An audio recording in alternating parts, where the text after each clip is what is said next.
Pernah gak lo ngelihat kalajengking sepanjang telapak tangan lo? Bahkan lebih bro, terus segede Badan. dan lo mikir, Galak ya nih. nah faktanya ada kalajengking yang ukurannya gede dari yang lain. Dan namanya itu kalajengking kaisar, atau nama ilmiahnya Pandinus imperator. Tapi brother, kalajengking ini gak kayak yang lo kira, serius. Tapi sebelum kita masuk ke intinya brother, gue pengen lu pada paham tentang apa yang bakal kita bahas. Kayak apa itu kalajengking kaisar, habitat dan persebarannya di mana aja, makanan dan perilakunya kayak gimana sih, dan hal-hal penting soal kalajengking ini. Kalau udah mulai tertarik, kita masuk ke bagian pembahasan. Pertama, apa itu kalajengking kaisar? Kalajengking kaisar atau bahasa ilmiahnya Pandinus imperator adalah salah satu spesies kalajengking terbesar di dunia. Panjang tubuh mereka bisa sampai 20 cm. Bukan cuma itu brother, ukuran mereka pun gede-gede dan agak berat juga kalau dipegang, soalnya bisa sampai 30 gram. Sama aja kayak pegang bola tenis itu mah. Mereka relatif punya masa hidup yang cukup lama. Antara 5 sampai 8 tahun cuy mereka hidup. Ngeri juga nih. Hewan eksotik ini punya tubuh hitam mengkilap, mirip batu akik anjing. Gosok-gosok dapat jackpot gak ya?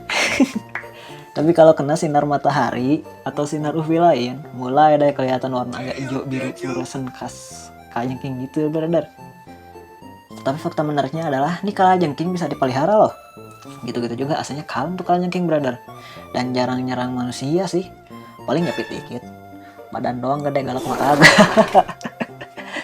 Gak kayak yang badan kecil, rata-rata galak semua apalagi cewek. Dah kita lanjut lagi dah. Kedua, habitat dan penyebarannya di mana aja nih. Nah brother, kalajengking kaisar ini hidup bukan di gurun pasir kayak di Mesir gitu, kagak. Kayak di film-film kan biasanya. Tapi nih kalajengking hidup di negara tropis yang iklimnya tergolong dingin-dingin gitu lah. Terutama di Afrika Barat dan beberapa negara Afrika lainnya gitu.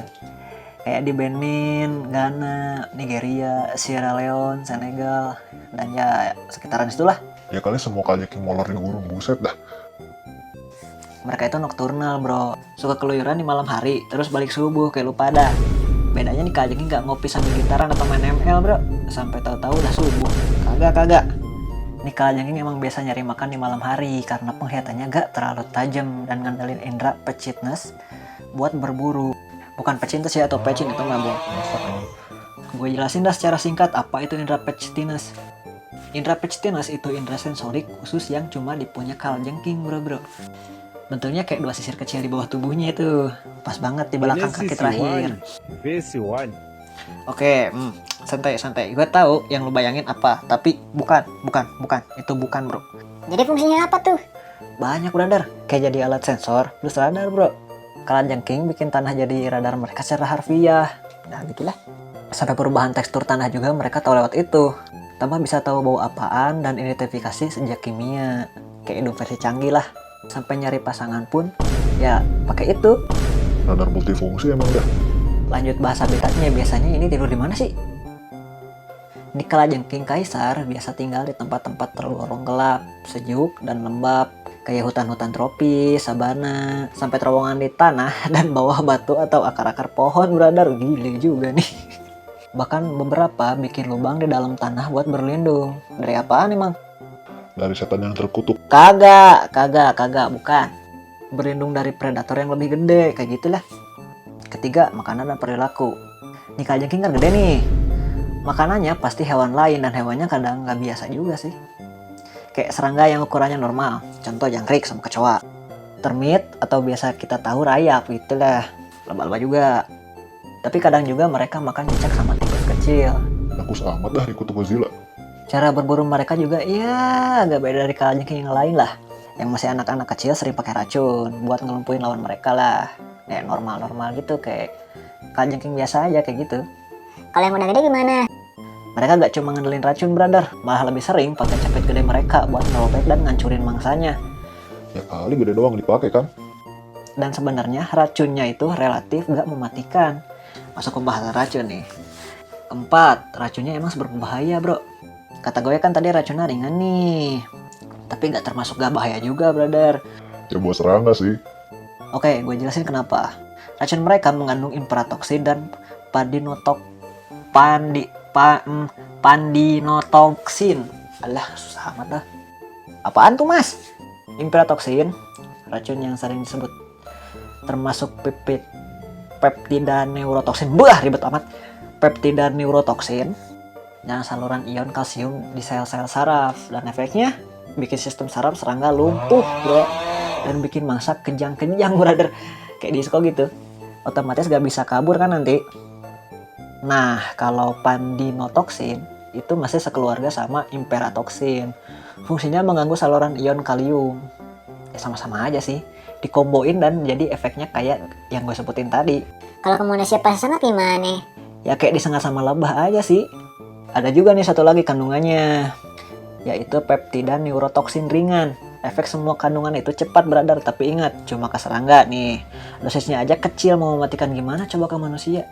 Dan kalajengking kaisar yang udah dewasa nih, ngirit soal racun mereka tuh. Jarang pakai racun lah gitu. Ini kaisar yang modal otot doang nying.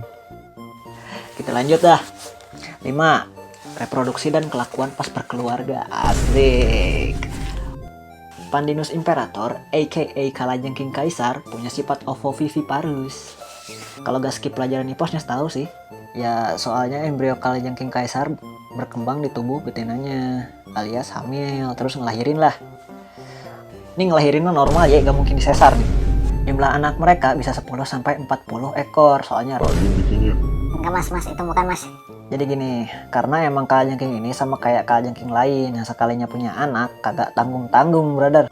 Anak yang baru lahir sering tumpang tubuh bro, yang ikut emaknya di atas punggung gitu. Sampai dimana para anak-anak ini pertama kali ganti kulit atau molting.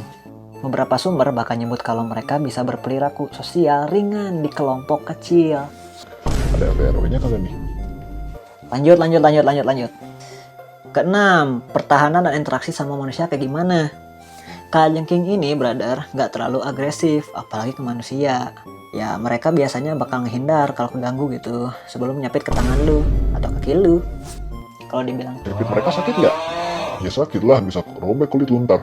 Tapi nggak robek gede juga sih ke pisau. kalau nyengat ya kayak kata gue tadi, kayak disengat lebah. Tapi tetap hati-hati juga bro, bisa aja lu kena reaksi alergi pas lu disengat. Tapi ya nih kalajengking biasa dipelihara loh. Karakternya yang kalem dan tenang, kadang sok cool gitu. Ini jadi top tier lah buat dipelihara. Tambah ini kan hewan eksotik juga sih. Jadi ya keren-keren aja gitu kalau dipelihara kayak. Wow. Sekarang kita masuk pembahasan ke-7. Status konservasinya gimana nih? Saat ini status kalajengking kaisar belum dinilai atau tidak punya status resmi lah di daftar merah LUCN gitu. Artinya secara global belum ada data yang cukup buat menyatakan apakah populasinya aman atau terancam secara ilmiah. Tapi itu kata UCN. Kalau CITES beda lagi. Status di CITES terdaftar di Appendix 2. Itu berarti bukan otomatis terancam punah. Tapi perdagangan internasional diawasi ketat. Supaya apa brother? Pengambilan dari alam atau nangkap secara ilegal gak membahayakan populasinya di masa depan nanti. Nah gitu. Jadi memang bisa diperdagangkan, cuma harus dikontrol lewat izin ekspor impornya. Gitu brother. Kenapa dipasang pelindungan sih? Soalnya di kalajengking sering diambil secara liar untuk dijadiin hewan peliharaan. Dan juga habitatnya terganggu oleh deforestasi. Nah ini penyebabnya nih. Karena itu di listing lah sama CITES sebagai Appendix 2. Sekarang banyak kalajengking kaisar yang ada di penangkaran hasil captive breed. Jadi kalau mau melihara ya datang ke penangkaran aja sih. Biar aman kan? Oke, sekarang kesimpulan tentang kalajengking ini. Kalajengking ini mungkin kelihatan gede sama serem gitu kan. Di balik itu semua, nih kalajengking bukan predator brutal bro. Yang kayak lu bayangin kayak gitu di awal. Bukan. Melainkan pemburu soliter yang ngandelin capit besar mereka dan indera precinus yang canggih. Dan racunnya juga dipakai ke serangga, bukan ke manusia. Thank you udah denger yapingan gue. Gue Ilham Santana dari DKV 2024. International Women University alias IWU, izin pamit dan see you di kesempatan selanjutnya. Thank you.